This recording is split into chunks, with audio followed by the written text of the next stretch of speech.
না, এখানে কোনো ধরনের শঙ্কা নাই। এইবার মতো যে পরিমাণ আইন শৃঙ্খলার বাহিনী নিয়োগ করা হয়েছে, কোন ইতিহাসে আপনারা দেখাইতে পারবেন আইন শৃঙ্খলা বাহিনীর কর্মী।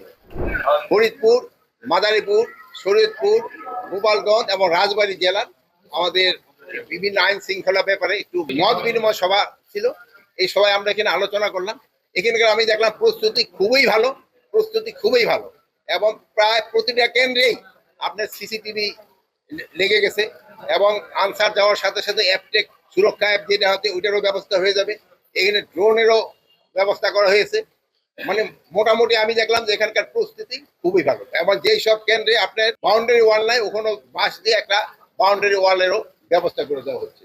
এই জন্য আমি আশা করতেছি এখানকার নির্বাচনটা খুবই উৎসব মুখর হবে, ফ্রি, ফেয়ার এবং ক্রেডিবল ইলেকশন হবে।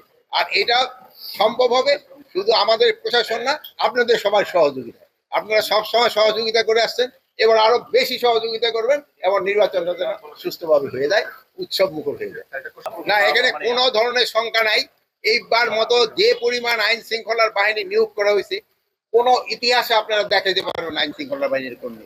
আর একটা আপনারা যেহেতু আপনারা অনেক বয়স্ক সাংবাদিকও আছেন, আপনারা আগের অন্যান্য নির্বাচনগুলি দেখেন, অন্যান্য নির্বাচনগুলিতে যেরকম সহিংসতা হতো, এবার কিন্তু ওইরকম আল্লাহ দিলে এখন পর্যন্ত হয় নাই। আমরা আশা করব যে সামনে হবে না। আপনাদের সবারই এই জন্য চেষ্টা করতে হবে এবং দোয়া করতে হবে। আরেকটা জিনিস হলো, আপনারা দেখছেন যে এবার অন্যান্য সময় আইন শৃঙ্খলা বাহিনী, স্পেশালি সশস্ত্র বাহিনী, এরা ভোট প্রাঙ্গণে যেতে পারতো না। এবার আমাদের সিনিয়র সচিব কিন্তু এটার একটা ভালো ব্যবস্থা করে দিচ্ছে, প্রতিটা ভোট প্রাঙ্গণে তারা যেতে পারে। যদি কোনো রকমের সমস্যা হয় সেদিন দেখবেন যে কি ধরনের ব্যবস্থা নেয়, ওই ধরনের প্রস্তুতিগুলি নিয়ে কিন্তু এখানে আলাপ করবে। সবকিছু তো ডিসক্লোজ করে দেওয়া যাবে না, কিছু কিছু তো আমাকে সিক্রেট থাকতে হবে। আমি যদি ভালো পারফরমেন্স রাখতাম তো আমার কুশলীটা করতেন না, তো আমার তো জানাজা করে দিতেন না, বলেন তো সবচেয়ে খারাপ পারফরমেন্স।